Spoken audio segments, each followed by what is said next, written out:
Hello नमस्कार, स्वागत है साइंस जोन कोचिंग सेंटर में। तो आज हम पढ़ेंगे आंतरिक निषेचन और बाह्य निषेचन किसे कहते हैं। ये क्लास 12 का क्वेश्चन है, बोर्ड एग्जाम के दृष्टि से महत्वपूर्ण क्वेश्चन है। तो आज हम आंतरिक निषेचन और बाह्य निषेचन किसे कहते हैं जानते हैं। तो सबसे पहले हम आंतरिक निषेचन किसे कहते हैं इसको हम जान लेते हैं। तो आंतरिक निषेचन किसे कहते हैं, जब निषेचन प्रक्रिया अर्थात नर युग्मक शुक्राणु तथा मादा युग्मक अंडाणु के संलयन की प्रक्रिया जीव शरीर के अंदर संपन्न होती है उसे आंतरिक निषेचन कहते हैं।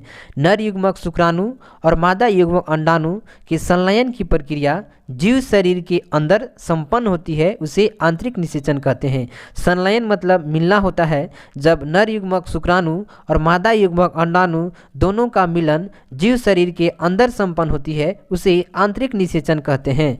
तो आंतरिक निषेचन किसे कहते हैं आप समझ गए होंगे। जब निषेचन प्रक्रिया अर्थात नर युग्मक शुक्राणु तथा मादा युग्मक अंडाणु के संलयन की प्रक्रिया जीव शरीर के अंदर संपन्न होती है उसे आंतरिक निषेचन कहते हैं। तो आंतरिक निषेचन आपको समझ में आ गया होगा। अब हम बाह्य निषेचन किसे कहते हैं इसको हम जानते हैं।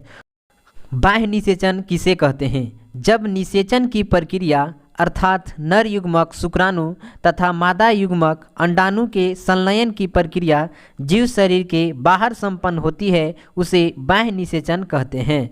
नर युग्मक शुक्राणु और मादा युग्मक अंडाणु के संलयन की प्रक्रिया जीव शरीर के बाहर संपन्न होती है उसे बाह्य निषेचन कहते हैं।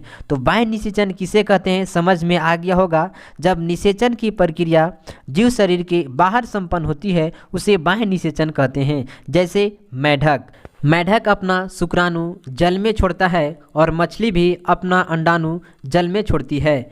शुक्राणु गति करके अंडाणु तक पहुंचता है और दोनों का संलयन की प्रक्रिया जीव शरीर के बाहर संपन्न होती है, इसलिए इसे बाह्य निषेचन कहते हैं। तो बाह्य निषेचन किसे कहते हैं समझ में आ गया होगा। जब निषेचन की प्रक्रिया जीव शरीर के बाहर संपन्न होती है उसे बाह्य निषेचन कहते हैं। तो यदि आप अभी तक हमारे चैनल को लाइक सब्सक्राइब और शेयर नहीं किए हैं तो कर दीजिए। हम इसी तरह से वीवीआई क्वेश्चन अपलोड करते रहते हैं।